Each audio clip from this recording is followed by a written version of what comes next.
Bonsoir tout le monde et bienvenue dans cette nouvelle vidéo en compagnie de Joe et Kratos. Et ce soir, on est là pour une vidéo très spéciale, le thread d'horreur des abonnés. Comme vous le savez, on a atteint très récemment les 1000 abonnés sur notre chaîne et donc on vous remercie grandement. Et bienvenue à tous, on a même dépassé les 1200 au moment où on enregistre cette vidéo. Et donc, pour marquer le coup, on a décidé de faire une vidéo où on raconte les threads que vous nous avez racontés. Mais ne vous inquiétez pas, en plus du thread spécial abonné, on a encore d'autres gros projets qui arrivent sur la chaîne très bientôt. Mais en attendant, suivez-nous sur les réseaux sociaux, n'hésitez pas à vous abonner et à liker la vidéo. Et sans plus tarder, on est parti pour la première histoire.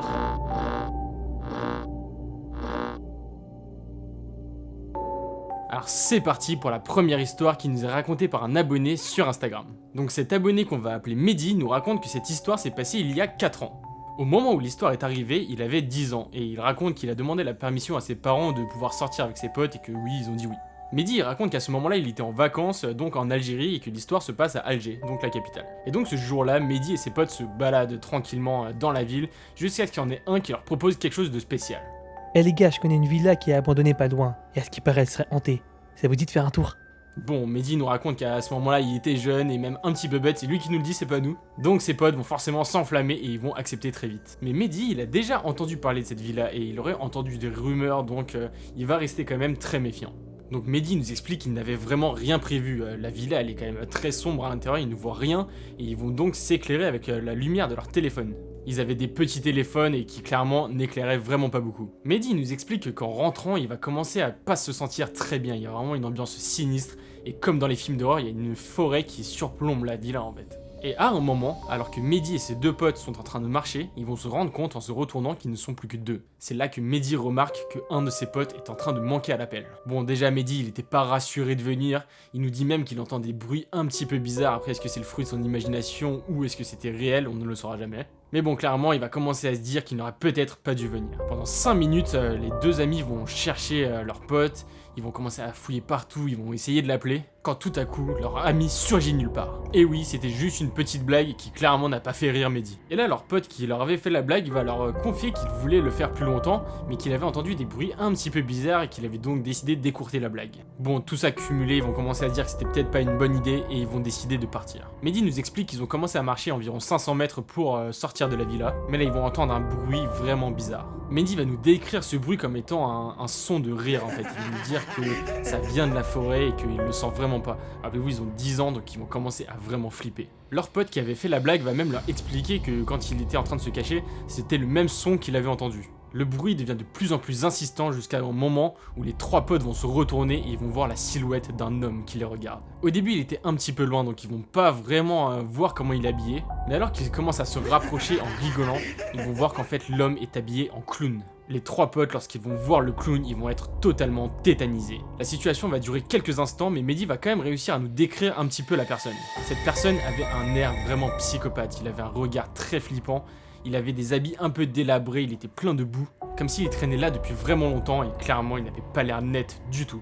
Et l'homme se rapproche de plus en plus. Mehdi nous dit même qu'il croit apercevoir une machette qu'il a dans sa main. Là ça en est clairement trop pour les trois potes qui hurlent et commencent à courir leur race. Là les trois potes ils sont en train de vivre une scène de film d'horreur. Ils courent, ils regardent en arrière, ils voient le clown courir après eux. Et finalement ils arrivent à sortir des bois, à retrouver la ville et en regardant derrière eux ils vont voir que le clown a disparu. 10 minutes plus tard, les trois potes vont commencer à réaliser ce qui vient de se passer, ils vont parler entre eux, mais en fait ils vont se dire que la situation est tellement cliché d'un film d'horreur que personne ne va les croire en fait. Et en plus l'homme il courait tellement vite que Mehdi nous dit même qu'il ne comprend pas comment ça se fait que l'homme n'a pas réussi à les rattraper. Mehdi nous raconte que ça l'a un petit peu traumatisé quand même, c'est la première fois qu'il vit un événement aussi stressant. Tout s'est passé super rapidement mais ça a été quand même très intense, Mehdi il a réellement eu peur pour sa vie. Et par souci de crédibilité, en fait, lui et ses amis ne vont raconter cette histoire à personne, sauf à nous et donc à vous qui êtes les premiers et donc les seuls à avoir entendu l'histoire de Mehdi.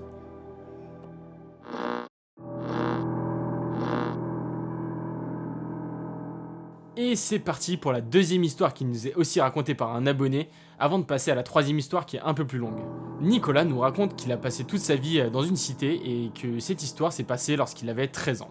Nicolas nous raconte qu'il n'a pas vécu dans la meilleure des cités et que malheureusement il a été victime de plein de clichés. Voilà, c'était peut-être pas sûr de sortir tous les soirs à minuit quoi. Mais bon, étant un petit peu rebelle quand même, il va décider de sortir à 23h30 et il va en fait profiter que sa mère elle soit aide-soignante et qu'elle travaille la nuit. Donc Nicolas il sort en douce et il décide d'aller voir ses amis.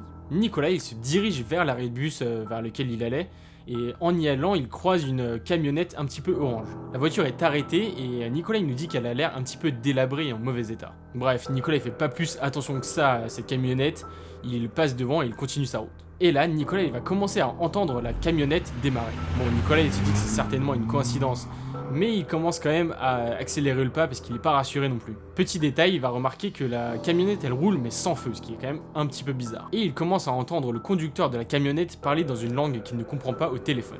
Nicolas, avec tous ces petits détails, il va quand même vraiment pas être rassuré, il va décider de prendre une rue qui est perpendiculaire. Mais là, il voit que la camionnette le suit et emprunte la même rue que lui, et avant même qu'il ne puisse se rendre compte, il y a un homme qui sort de la camionnette et qui se dirige vers Nicolas. Nicolas, il se retourne et il voit qu'il y a un homme qui a un grand manteau et qui dissimule quelque chose avec sa main, comme s'il voulait lui faire comprendre qu'il avait une arme et qu'il était obligé de l'écouter. Et là, l'homme, il va regarder Nicolas dans les yeux et il va lui dire quelque chose de terrifiant. Monte dans la camionnette avec moi et ne discute pas. Et au même moment où il lui dit ça, l'homme attrape le bras de Nicolas. Nicolas il ne comprend vraiment pas du tout ce qui se passe, il est complètement tétanisé, il ne connaît pas cet homme. Mais cet homme-là a l'air de connaître Nicolas et il a l'air de lui en vouloir énormément. Au même moment, l'homme sort son téléphone et il commence à décrire Nicolas à une personne. Nicolas il nous dit même qu'il a l'impression d'entendre la personne qui est au bout du fil et que cette personne aurait répondu à l'homme que oui, c'était bien lui effectivement. Et là tout est allé très vite, Nicolas il est terrifié, il ne sait pas du tout ce qui est en train de se passer, il sent que sa vie est en danger. Et là par chance, alors que l'homme est en train de l'entraîner vers le camion, le bus arrive.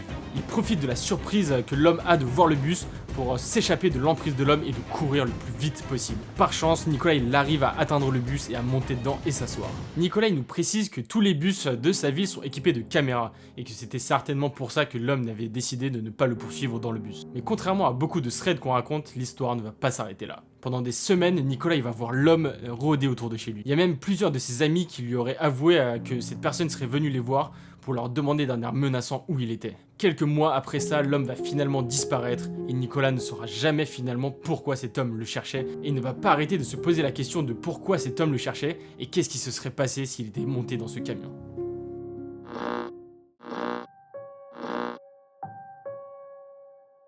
Bon, on est parti pour la troisième histoire. C'est une histoire un petit peu particulière parce qu'elle est arrivée à quelqu'un que je connais très bien, en l'occurrence mon frère. Bon, pour les besoins de l'histoire, on va l'appeler Kevin. Mais bon voilà, je vais quand même me mettre dans sa peau. Kevin nous raconte que cette histoire s'est passée en 2015 alors qu'il effectuait son stage de fin d'année en Malaisie. Alors voilà, il est dans son stage de fin d'études, il est en colocation avec un ami qui s'appelle Johan qui est aussi français et avec un Malaisien qui s'appelle Ryan et qui est aussi ami avec eux. Faut savoir que les trois s'entendent super bien, voilà, ils sont super potes, ça leur arrive de manger ensemble très souvent. Et voilà, leur quotidien c'est de travailler, de faire du sport, de sortir, tout ce qu'il y a de plus banal en fait pour des étudiants qui sont à l'étranger pour leur stage de fin d'année. Mais un soir, Ryan dit à ses deux colocataires qu'il doit partir en fait à Singapour pour aller voir sa copine et du coup Johan et Kevin se retrouvent seuls. Kevin nous raconte que le jour où s'est passé son histoire, c'est une journée en plein milieu de semaine, tout se passe super bien, c'est une journée vraiment classique. Du coup Ryan est parti et Johan et lui font du sport la soirée et rentrent chez eux. Alors on va préciser quelques petites choses concernant Johan, Kevin et l'appartement où ils habitent. Faut savoir que voilà, Johan et Kevin ils font beaucoup de sport, ils font des arts martiaux et voilà, ce soir-là ils sont rentrés, ils étaient un petit peu fatigués, ils se sont mis directement au lit. Johan c'est le genre de gars un peu baraque qui fait 1m90, on sait pas trop mais voilà, qui avait 17 ans de judo donc faut pas trop l'embêter. Mais du coup il nous raconte qu'à cette étape du voyage tout se passait super bien et que leur appartement en plus était super sécurisé. Alors les trois habitaient en fait dans une résidence qui était ultra sécurisée où il y avait beaucoup d'expatriés et beaucoup d'étudiants aussi étrangers. C'était un grand immeuble de plus de 10 étages et ouais, il y avait même des gardes à l'entrée qui vérifiaient en fait les badges et aussi il y avait des badges aussi pour l'ascenseur qui étaient différents des badges d'entrée. Donc vraiment voilà le truc super sécurisé. Et Kevin et ses amis habitent au 14e étage. Et ce soir-là, comme je vous l'ai dit, rien d'anormal, après leur séance de sport, Johan et Kevin rentrent à l'appartement, ils commencent à dormir. Mais petit détail super important sur leurs habitudes. Ryan, qui était donc absent ce soir-là, était en fait celui qui était chargé de la sécurité de l'appartement, c'est-à-dire que c'est lui, avant de dormir, qui vérifiait que toutes les portes étaient fermées. Johan, qui comme les deux autres avait sa chambre séparée, avait l'habitude en fait de garder sa chambre ouverte, parce que de toute façon il fallait passer par le salon pour accéder à sa chambre et aux autres. Et Kevin, lorsqu'il dormait, il fermait toujours sa porte à clé. Ce soir-là, Kevin et Johan décident de dormir assez tôt parce qu'ils sont super fatigués et qu'ils travaillent le lendemain. Et c'est vers 4h du matin qu'il va commencer à se passer des choses super étranges. Alors que Johan dort à point fermé, il commence à se réveiller parce qu'il entend des bruits de pas dans le couloir. Alors comme il vit pas tout seul, il se dit qu'il n'y a rien d'alarmant, il essaie de se rendormir. Mais alors qu'il essaie de se rendormir, il voit du coin de l'œil la poignée de sa porte d'entrée qui commence à s'ouvrir. Bon, tout de suite, il commence à trouver ça super bizarre parce qu'il sait que Ryan n'est pas là et que Kevin aurait très certainement toqué de la porte s'il souhaitait rentrer. Et donc Johan, qui est un petit peu angoissé, reste sur le qui-vive et surveille la porte. Alors la porte commence à s'ouvrir de plus en plus et là il aperçoit une silhouette sur le perron de sa porte. Et là il est catégorique, même s'il fait noir, ce n'est pas la silhouette de Kevin. D'un coup Johan se met à crier des mots en anglais, voilà, pour lui dire de partir, il lui demande qui il est, il sait pas trop ce qu'il dit parce que vraiment c'est au plein milieu de la nuit qu'il est complètement hébété.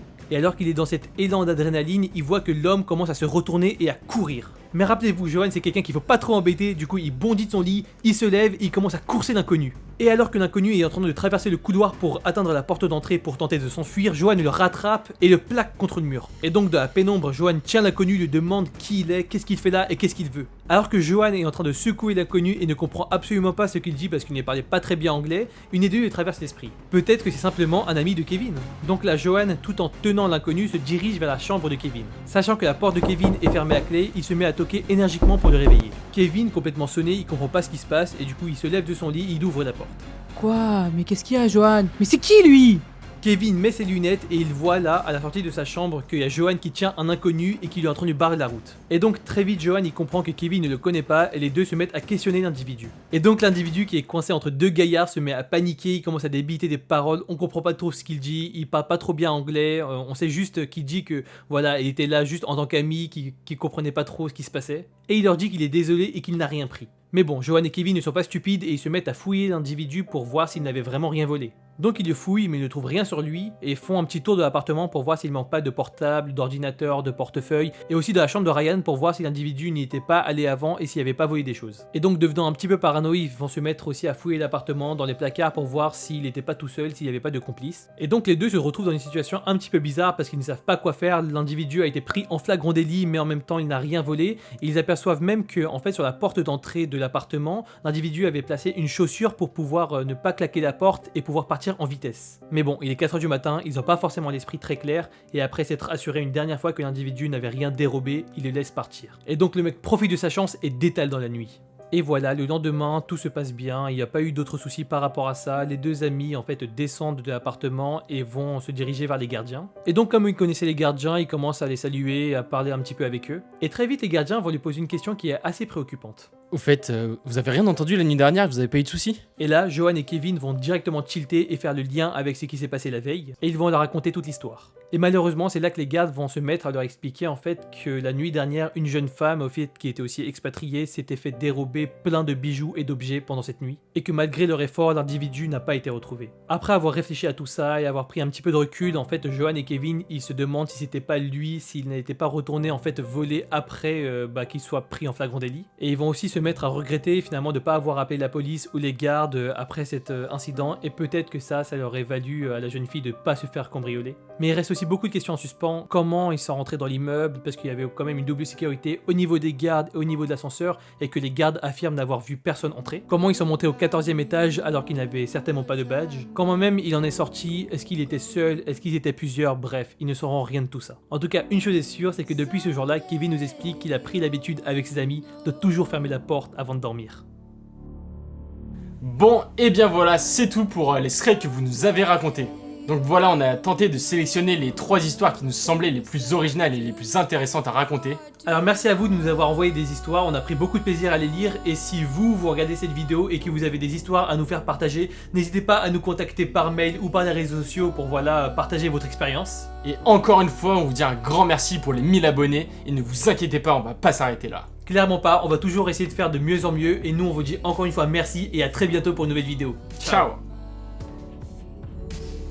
Là, ça en est clairement trop pour les 3 potes qui hurlent et commencent à courir leur race.